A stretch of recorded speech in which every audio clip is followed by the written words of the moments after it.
It's a top 5 flyweight showdown in Iowa. Dan Tom here with MMA Junkie to help you break down the main event for UFC on ESPN 67 between Cory Sandhagen and Deiveson Figueiredo. Of course, both fighters are coming off losses. However, they are still holding firm to their top 5 positions as they don't want the night to go away that quietly yet. They want to show that they are still in line for that title goal. Of course, Figueiredo has already accomplished a UFC title down a division at 125 pounds, but has since looked really good since moving up to bantamweight, only coming short in a fight late last year in Macau, an excellent fight, by the way, against Peter Yan, whereas Sandhagen, coming off a loss last year to Umar Nurmagomedov, who fought for the title after that, well, these guys are both right there.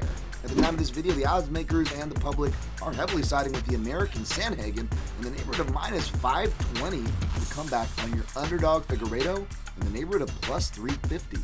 Now, I don't disagree with who is favored. However, this spread is so wide, it starts to make you squint, especially for the Figueiredo side. I mean, he's got excellent takedowns and good submission prowess. You don't want to give him your back. That's something that Cory Sandhagen has had a tendency to do. He did show upgraded defenses against Umar Nurmagomedov. However, it wasn't enough as far as the activity, the kicks. Outside of leg kicks, though, I do think Cory Sandhagen has more of a range striking advantage in this fight. Figueiredo's counters will be live throughout, but it's hard not to side with Sandhagen and his building sensibilities, especially in a fight where he can maybe outdo you on the numbers side. But for more on potential pathways for Figueiredo as well as Sandhagen and why I am leaning toward the favorite, well, you're going to have to check out my in-depth breakdown over at MMAJunkie.com where you can find results this weekend.